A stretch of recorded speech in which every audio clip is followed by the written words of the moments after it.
TYT, Anna Kasparian, Cenk with you. All right, I'm going to go right into my favorite story of the day. David Wells from Chicago was the victim of a heartless snow shovel thief after Chicago dealt with one of the biggest blizzards ever. Well, I don't know if it was ever, but it was a bad blizzard. It was a bad snowstorm. And he actually works for a surveillance company. So he was able to catch the thief. And what he did after he caught the thief was awesome. Let's watch the video. The story begins when David Wells went to build an igloo for his 2-year-old daughter, and his shovel was gone. The security camera salesman has surveillance cameras all around his north side home, so he logged on to see if he could catch the thief. What he saw was a neighbor walking onto his property, grabbing his shovel without permission while letting her dog soil his yard to add insult to injury. Wells said that he gladly would have loaned it to her if she'd bothered to ask, and he wouldn't have been upset if she'd simply brought the shovel back. But after digging out her car, the neighbor decided to take possession of the shovel, according to Wells, and that's when he took justice into his own hands. I got a little, I guess, passive-aggressive, and you know, I got a new snowblower, so I was kind of excited to bury her car. Wells couldn't resist the temptation to get even, and he buried his neighbor's car in snow.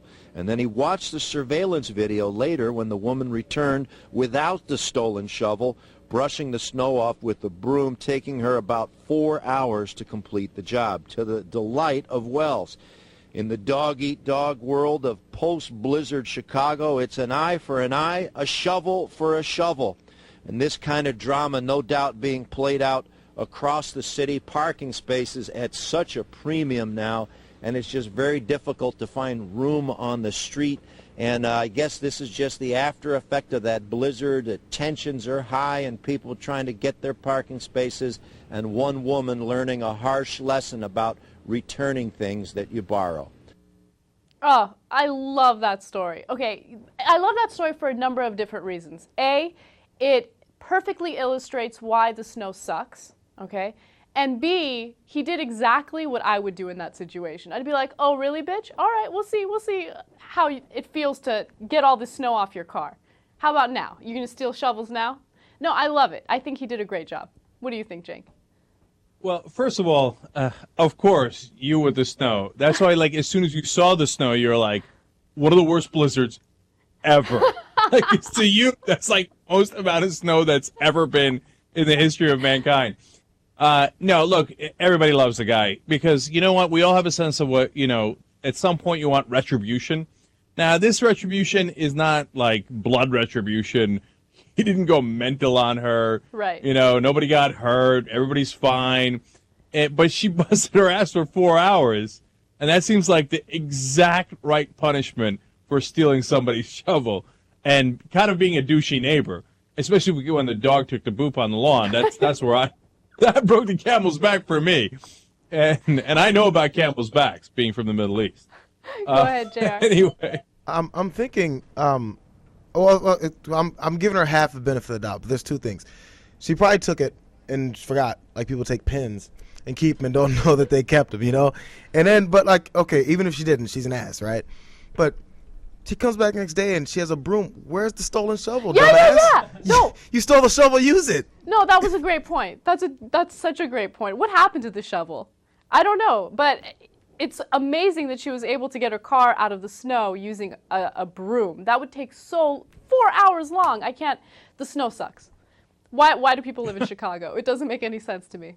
Move out to sunny LA or Miami or a place where it doesn't snow. Think about it. Half the country, no, more than half the country, move right now.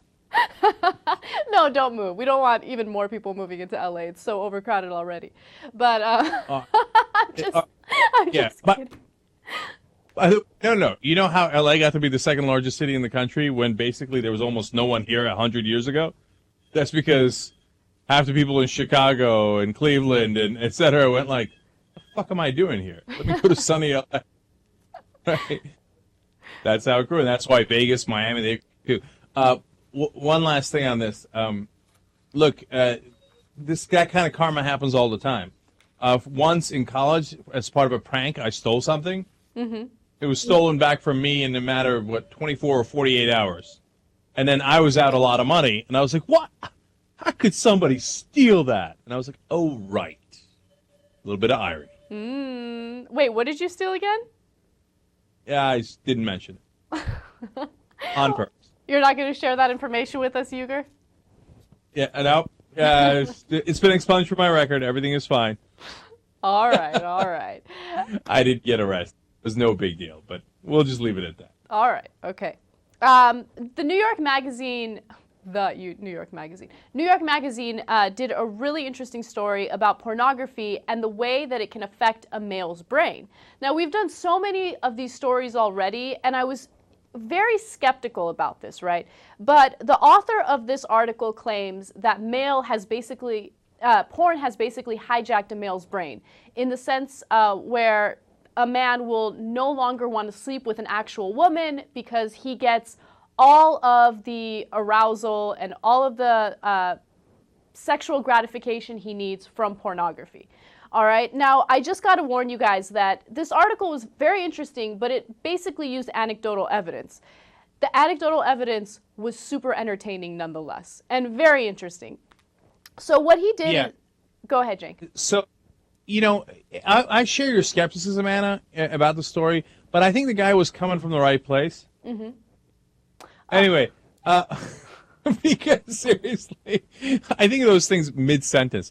Anyway, because he's not judging porn. He's not, one of these religious people like, oh my God, it's going to ruin our morals. He says, as Anna's about to tell you, he's like, no, I'm into porn. Like, I'm too into porn myself, etc. And I think some of the people that he talked to made a lot of sense. So go ahead, Anna, give us the details. Okay, so as you mentioned, the author of this article is into porn himself, which I think makes this article a little more credible, right? And he talks about the troubles he had in his own relationships. So he said that he would watch porn, a lot of it, every day, masturbate, get his business done. And then when it came to having sex with an actual live woman, he would have a hard time getting it up because he wasn't as excited or aroused by the actual woman, right? So in the end, he did this whole experiment on himself where he stopped watching porn for 4 days in a row, and then he had sex, and it was wonderful, right? But he interviews a lot of different men in his article, and some of them are amazing, okay? I want to read you one of the people that he interviewed. His name is... Perry. He only used people's first names. So this is what Perry said. I used to race home to have sex with my wife. Now I leave work half an hour early so I can get home before she does to masturbate to porn. Okay, and a lot of the people... Yeah, that's... Go ahead, Jake. That's really sad in a lot of ways. Of course, everybody thinks that. But you know what? I think the guy writing the article is right. I think that's a lot of guys. I don't think that's a little like, oh, Perry's a freak, etc. I bet if a lot of wives came home half an hour early, they'd catch their guys going through the internet, etc. And it goes towards why this guy thinks people are doing that. But I'll let you explain that. All right. And then, he also interviews this 27-year-old architecture student named Ron. And Ron has a girlfriend that he only sees on the weekends because they're both students. But during the week, he literally has like these dates with porn stars over the internet. So he says Tuesdays are for Sasha Grey. So he'll search for Sasha Grey on Tuesdays and masturbate to her porn, and he considers that a date. I mean, it gets to the point where they almost establish this weird relationship with the porn star, even though they're not talking with one another. He puts himself in the place of the actual man who's having sex with her, and he feels like he just took her from behind. I mean, it's amazing. Yeah. Well, that's where the story gets a little uncomfortable. First of all, there's just simply too much masturbation talk in this story. But second of all, when the guys get to the point where they think they're, quasi-dating Sasha Grey or whoever else, and the guy's like putting on cologne and stuff before he goes, there's a guy, she takes a shower, puts on his best shirt, puts on cologne. But he does. Jake is 100% right. That's the architecture student, Ron. He says that he actually shaves for the event. It's unbelievable. Yeah, and when he comes in and he's like, oh, yeah, baby, I'm right here. Oh, no, dude, you're not right there. She's not there. That's a porn. Get out of cuckoo land. And besides, one of the things that's supposed to be great about porn is that you don't have to shower and put on cologne. Anyone can do it. You're absolutely right. So let me tell you how this happens, okay? How the brain tricks men into falling for porn stars rather than falling for actual women. So when you have an orgasm, your brain releases dopamine, oxytocin, right? So it doesn't matter if you're having that orgasm through masturbation or if you're having that orgasm through having sex with an actual woman. If you're masturbating and those chemicals are released in your body, you're likely to establish this weird relationship with the porn. So you become emotionally involved in the porn. And after you're emotionally involved like that, all of a sudden you don't need an actual woman, right? And another thing that's interesting, and every single guy who was interviewed in this article said this, they start to really get, I don't know how to explain it. They're so used to having raunchy sex, right, when they're watching porn. I mean, raunchy sex with themselves. That when they have sex with an actual woman, all of a sudden, it's almost like they're immune to orgasming. Like, yeah, she wants me to make love to her. It's not as fun as like pulling her hair or choking her or doing whatever it is that I like to do when I'm watching porn. I don't think they talked about choking, but it's interesting you went there. No, but no, they talk about... Yeah, no, it's okay. It's okay. I see. No, look, as the article explained it, I'm telling you, it began to make more and more sense to me as in terms of like those chemicals are getting released no matter what, right? And then you're getting inundated with different images. But since on the internet, porn is so varied that you can go find exactly what you want, and you can find so many different instances of it that whatever the person's fetish is, to your point, Anna, they get super served that fetish, right? So they get accustomed to that. So then when they're having regular sex with a human being and they're not getting inundated with like, take any fetish, whatever, let's say a shoe fetish. They're not getting like purple shoe, red shoe, black shoe, whatever it is, right? Spiky shoe, flat shoe. They're just getting a normal woman, regular woman. They're like, where's the purple shoe? Right. And no, you're absolutely right about that. And it puts women in a weird place because all of a sudden they're not only competing with actual women, they're competing with porn stars. So this author actually talked to a couple women as well to kind of get their take on this and talk about their experiences with different men. And a lot of them said that, they'll sleep with men and they feel like they need to get raunchier and dirtier in the sack or else the guy is no longer interested in her. There was one woman who was interviewed and, excuse my language, but her name is Nicole, and she made the funniest point. She said, there's no glory in trying to make love to men who only know how to fuck. Man after man after man after man raised on porn. And then she continues to say, there have been times in the past when I would be with someone and thinking, Jesus Christ, what the fuck kind of stupid porn have you been watching? Did you just smack my kitty, dumbass? So, they're put in these weird situations. Another woman named Monica says, one guy kept shouting at me. I'm not even going to say it. Go ahead, Jake. I was waiting for you to say it. Anyway, look, and guys are into this thing, and they think like everybody acts like porn stars, so they're like, if she's not being like, oh my God, you're doing this to me, and you're doing that to me, they're like, what's up with that, right?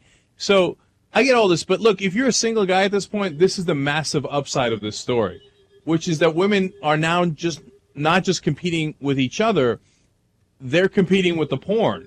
And they're like, well, I got to get that dude off the internet and interested in me, so I got to do whatever I can do. And in the article, it says some women are saying, well, okay, then I got to give them the porn experience. Yes. Hookers used to have this GFE, the girlfriend experience. This is apparently the new thing, the porn experience. So the girls are like, saying, hey, all my doors are open to you. I mean, if you're a single guy, that's got to be a positive development. Cenk. No, but it puts women... I'm keeping it real. I know. But look, I just feel like it puts women in a really weird place because what if they don't want to allow access to every hole? You know what I mean? What if they don't want to go that far? It puts them in a weird place because they feel pressure to do things that they normally wouldn't want to do. So it sucks for the women, but I guess, if you want to think of it that way, it's great for the guy because the women will be more likely to allow you to do whatever the hell it is you want to do. But... Yeah, but you know what? Look, so that comes to an interesting conclusion. Putting the kidding aside, and by the way, Anna, we go with the euphemism "door," please. Okay, is that it certainly does lead to more transparency, right? Mm-hmm. So, and with Egypt and everything else that's going on in the world, we see transparency is important, right? And so it draws out, in some cases, maybe in a lot of cases, guys' real desires, and that's probably a healthy thing to have that discussion, and for, of course, for women's desires as well, so that you can get to a situation where you're better off. Now, at the same time, guys are getting addicted to this for the reasons that we explained. So what I always say, which is, hey, look, go grab a cup of coffee with a real girl. I mean, it's a fine side hobby. I get it, for guys to do that. But don't confuse it with the real world. Don't be crazy, man. Yeah. And another thing, Cenk, I think with pornography, it's difficult to do this, but it's really important to establish some sort of balance, right? Like, pornography is not a bad thing. Pornography is a good thing, right? But everything in moderation. If you want to watch porn, I mean, there was one person in this article who said that he masturbated to porn 1 hour every single day. That's going a little overboard. You know what I mean? Like, Jesus, who's got time for that, man? I don't know. I was That's thinking, incredible. man, this guy's got nothing to do, sitting around for a whole hour. He's like, oh, 9 p.m., time to clock in. Right. No, but this specific guy would actually wake up in the morning and start. Like, that was the first thing he would do, and then, he'd get up, stretch, maybe have some breakfast, and start his day. It's amazing. I'm totally amused by that. Because, there's a lot of people who are, really disciplined. They get up at, 5 in the morning. They have their protein shake or whatever they have. They go running for, 6 miles. This guy is really disciplined. He gets up in the morning. He's like, oh, time for porn. Everybody step aside. Step aside. They're like, hey, you want breakfast? He's like, oh, no. I'll be with you in an hour. Right. No, I know. It's bad, though. I mean, who knows? Who knows what's going to happen? Everything in moderation. I think that's the best way to do it. Anyway, I want to get one more story in before we take a break. We have Robert Michelson. He's a man from Connecticut who wanted to start an illegal pot-growing operation in his own home. But before he started this operation, he wanted to get a little more information about what the consequences would be if he got caught. So he called an interesting source to get that information. Let's watch the video. Robert Michelson had a question about a plant. So the Connecticut man thought, of course, what you do, dial 911. Listen. I was just growing some marijuana. I was just wondering how much, trouble you can get into for one plant. You're growing marijuana and you want to know how much. Depends on how big the plant is. It's only a seedling. No, it's possession. Okay. You can get pinched for a roach in a car. Okay. All right. Thanks for the info. You're welcome. All right, so shortly after he called 911 to get that information, police traced the call to his home. They arrested him. He got off on $5,000 bail. Disaster. Why would you call 911 to get that kind of information? I don't get it. Oh, dude, I just beat somebody with a bat, and I'm just kind of wondering, I guess, how much time I can get for that. Oh, a lot? Oh, okay, thanks. I really appreciate it. I mean, it stuns me every time how stupid people are. He called 911. He didn't even call the police. He didn't call from his cell phone. He didn't call from a payphone. Just picked up his home phone. He's like, 911, I got an emergency. I'm doing an illegal operation here. How much time can I get for it? Well, we're about to find out because we're sending the cops over to your house right now. I don't get it. My favorite comment on that story, Talking Points Memo actually posted this video. And my favorite comment on it was one guy who said, we got to stop this guy from having kids. We don't want to pass his genes on to anyone. It would be a disaster. And I agree with him. This guy is crazy. I don't know what he was thinking, but I mean, he paid the price. He now knows what the consequences are for having a seedling in your house. By the way, he was probably high, And although he hadn't grown the plant yet, but there's some chance he might have bought some. I do want to end on one other note here. Over the weekend, my nephew had me watch a bunch of documentaries on weed. It's kind of fascinating. There was a million interesting things I learned about it, but I just wanted to share one fact with you guys. Do you know what George Washington grew on his farm? Weed? Cannabis. That was his main prop. Like, how do we not all know that? How is that not the most interesting fact? So, like, you know, like the conservatives are always like, what do the founding fathers think? That's the only thing I care about. Apparently, the founding fathers loved pot. The founding father, George Washington, made all of his money off it. I can see George Washington now, G-Dub, being like, get paid, son. No, but you know what, Cenk? Your point is, you know, you hit the nail on the head. Anything that has to do with pot, right?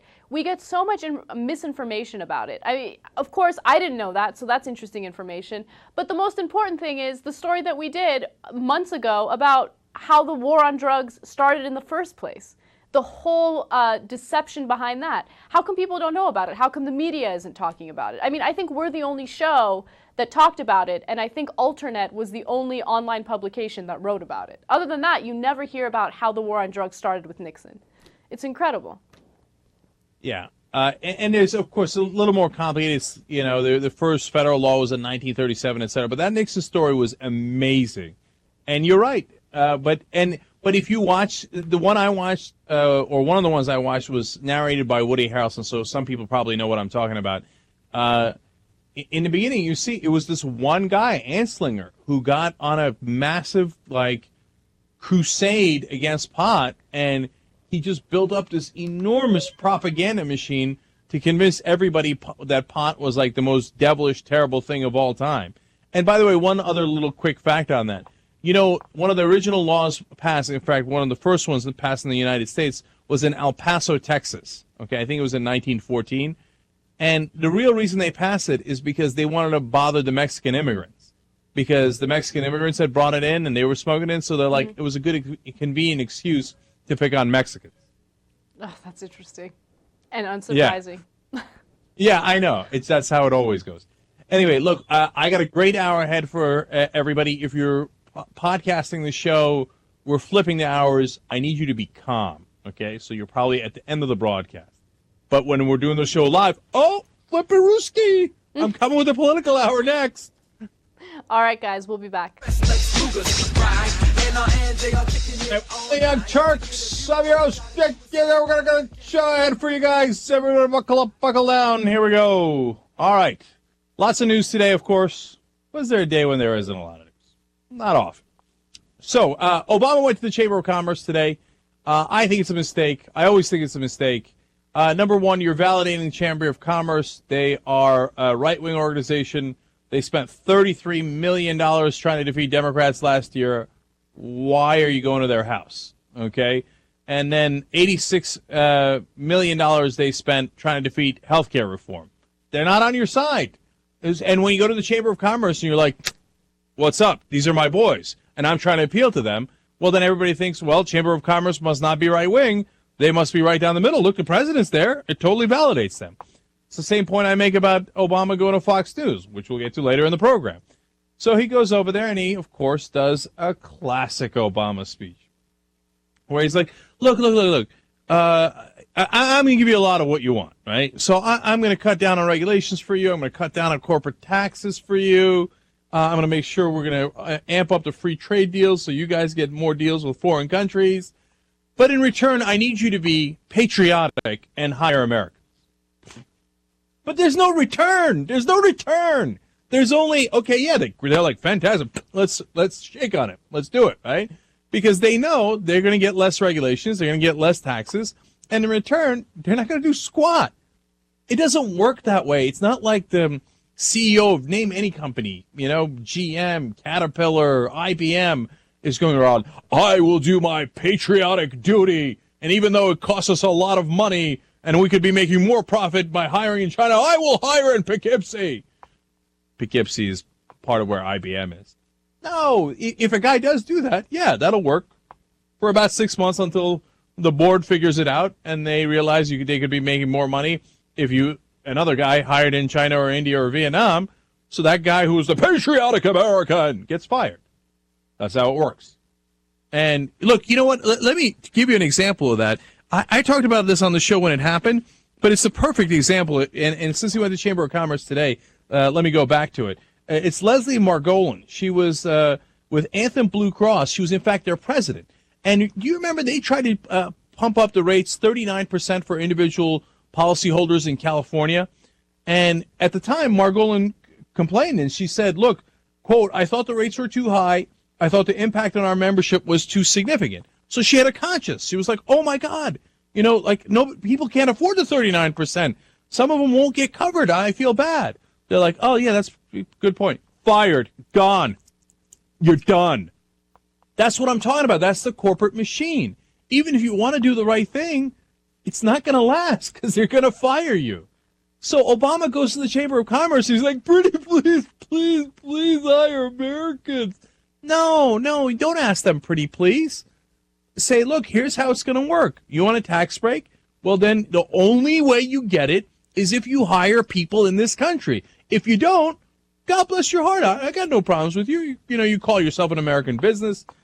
You only have partial operations here. In fact, you're a multinational corporation. But I don't even mind. Go ahead, call yourself an American business. But you're not going to get American tax breaks if you don't hire American workers. How hard is that? But he doesn't have the guts to do it. He doesn't, because if he does, the whole business will be really angry with him. And all of his right-wing advisors will say, oh, no, we have to police business. They pay our bills. That's the reality. And when I say that, I know it happened today. It happens every day. The Obama lovers are like, how dare you? Obama is pure as the driven snow. He would never have any kind of, one, he would never have any bad intentions, but two, he would also never miscalculate. So if Obama's going to the Chamber of Commerce, it must by definition be the right thing to appease that right-wing group who was never going to return the favor. And look, you Obama supporters, okay, let's do a little fun thing here, okay? Let's see in 2012 if after Obama went and kissed the ring of Chamber of Commerce and said he'll do whatever they want, but in return they should do stuff. Let's just see what happens in the next 2 years. Can you find specific examples where they said, you know what, I was going to hire in India, but you know what, I decided after Obama's brilliant speech, I'm hiring here. Please send those examples my way. I would love to see them. I'd love to see hundreds of examples. And the other thing is, 2012, when the elections come around, let's see which way the Chamber of Commerce goes. Will they fund mainly Republicans or mainly Democrats? My guess is this isn't going to help at all.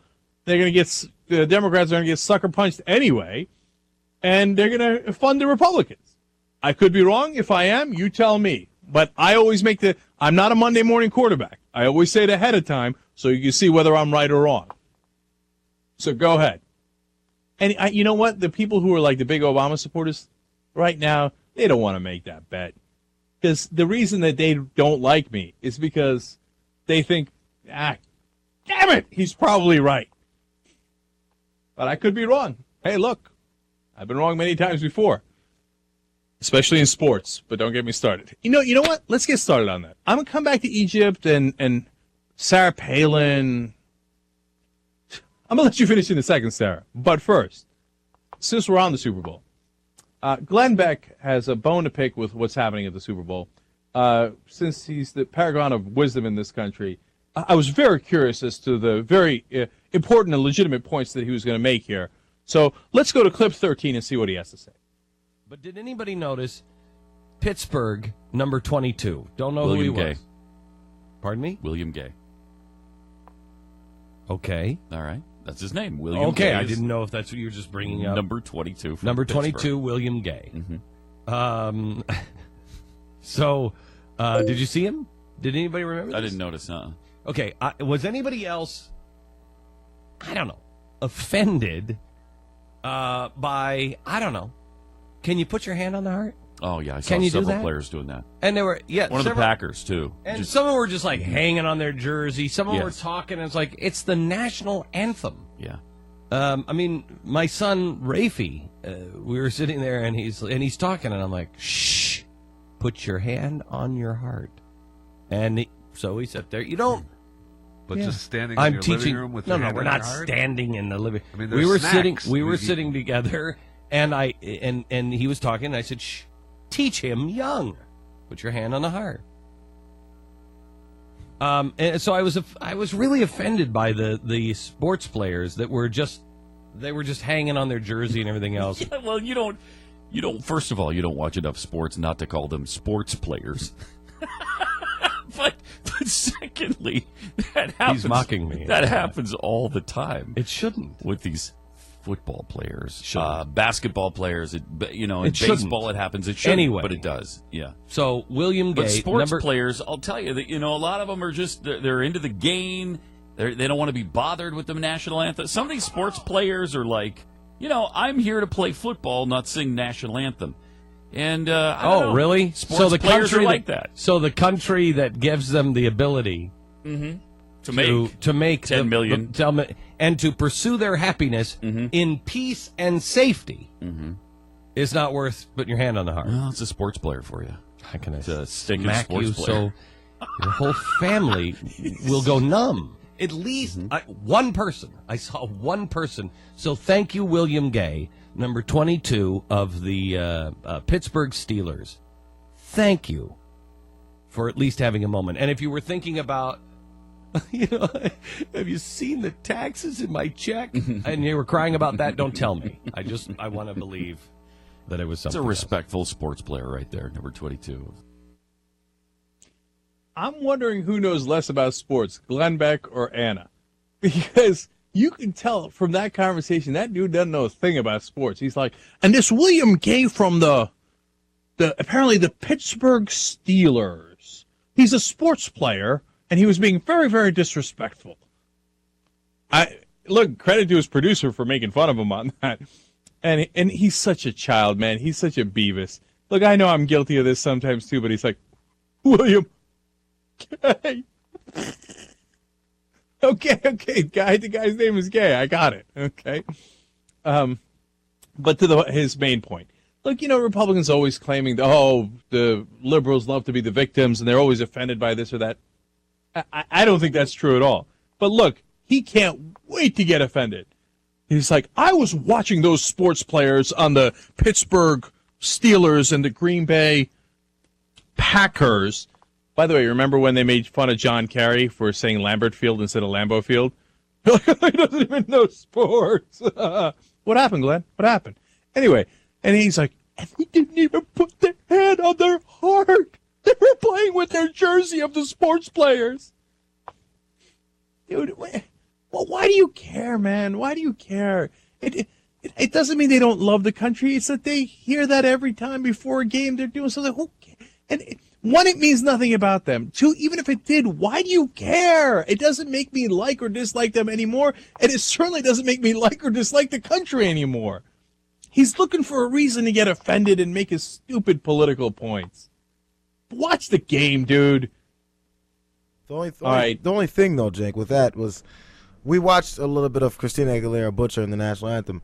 And actually, let's play the beginning of it again because one of the first things you see, that's what there she is singing, and Heinz Ward, the true American, has his hand over his heart.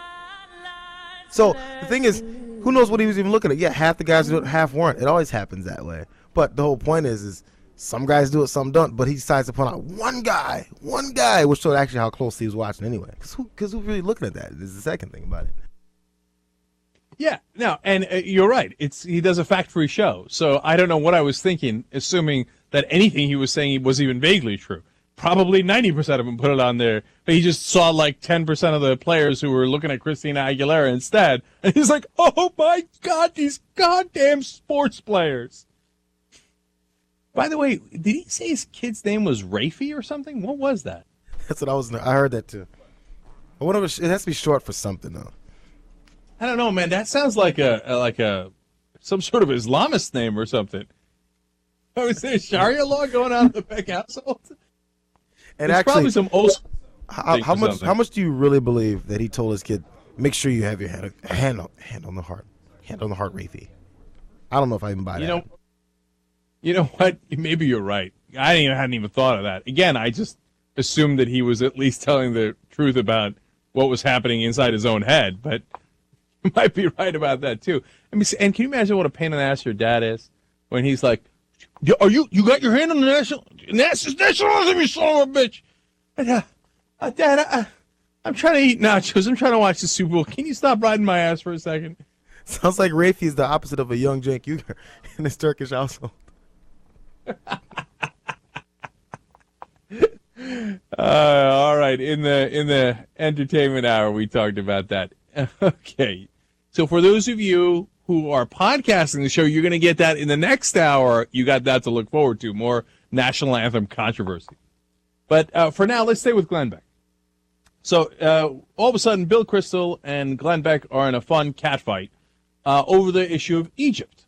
And, you know, one of them's going to be right, one of them's going to be wrong. So what's it going to be? Am I going to be on Bill Kristol's side? Oh, the neocon who loved the Iraq War. Oh, who couldn't be more wrong about foreign policy? Or Glenn Beck? Which one is it going to be? Well, let me give you Kristol's quote, and then you will. He's the one that attacks Beck, and then we'll get Beck's strike back, and you'll see who's right. Well, here's what Bill Kristol said in the Weekly Standard. When Glenn Beck rants about the caliphate taking over the Middle East from Morocco to the Philippines and lists or invents the connections between the caliphate promoters and the American left, he brings to mind not one so much as Robert Welch and the John Birch Society. He's marginalizing himself just as his predecessors did back in the early 1960s. So, first of all, calling out Beck in a big way, saying you're like the John Birch Society and you're inventing this nonsense caliphate conspiracy that isn't even close to true. Later in the article, he talked about, look, we shouldn't be having a debate as to whether we should be supporting a dictator or democratic movement. The whole point was to get democracy in the Middle East, so we should be supporting the democratic movement. So now you can already tell which way I'm going. Look at this. I mean, last week hell had frozen over because I agreed with Michelle Bachmann. Now I'm going to agree with Bill Kristol. No wonder you're getting snowstorms everywhere. No, but seriously, I'm a big believer, you know, in giving credit where credit is due. And to me, it's really important if you actually stick with your ideology. I might agree or disagree with your ideology, but if you're selling it out for whatever reason, then I have much less respect for you. Here, Kristol should get a lot of credit for saying, hey, you know what? I wasn't kidding when I thought we wanted democracy in Iraq.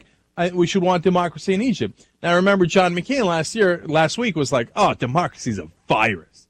So you knew he was full of crap on Iraq. Dick Cheney said over the weekend that Mubarak was such a good friend and we should be supporting him. Full of crap on Iraq. You could tell that. But Kristol, at least in this case, seems to be right. So, of course, Beck loses it. He can't have this. Let's go to clip number 11 where he fires back. Many have a hard time understanding where the political left in Europe and the United States have common ground with this theopolitical Islamicist movement. Socialist ideology promotes the oppression, and I'm going to have to dumb it down for Bill Kristol, who is so stuck in 1983, you think? No, probably 78? Yeah, probably before the Iranian Revolution. Yeah. Which, hey, Bill, no, seriously, I don't even know if you even understand what conservatives are anymore, Billy, but I'll try to slow down for you. Many have a hard time understanding where the political left in Europe and the United States have common ground with this theopolitical Islamist movement.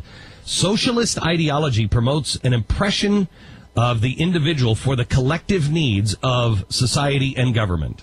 Right? Socialists. They take it for the collective. Now, here's the difference. Socialist ideology promotes an impression of the individual for the collective needs of society and government.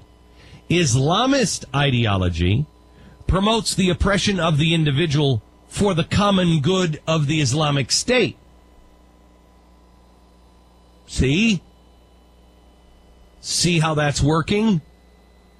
It's almost like they see the world the same way. Big government is the answer. He was saying, see? I was saying, no, I don't see. You just use similar words in the two different sentences, and we're like, the collective good of this as opposed to the collective good of that. Look, I could do the same thing. Islamists are for the collective good of religion, but Roger Ailes gathers the Fox News host for the collective good of Fox News. See? Just stringing sentences together, man. Guy's cuckoo for Cocoa Puffs. All right, now he's going to go after Kristol one more time. I'm sure Bill Kristol has written many papers saying that we should get out of bed and stop spending money in Egypt. Oh, the anti-Hosni Mubarak rhetoric from Bill Kristol has got to be... It's got to be nonstop. You probably got a whole library filled with it. Either that, or that's the kind of thinking that Bill Kristol has been engaged in that got us into this impossible situation. Because people like Bill Kristol, I don't think they actually stand for anything anymore. All they stand for is power. And they'll do anything to keep their little fiefdom together, and they'll do anything they have to keep the Republican power entrenched. I'm sorry. The system doesn't work, but I think you've confused conservative principles now with conservative progressive principles, and really times have changed, Bill.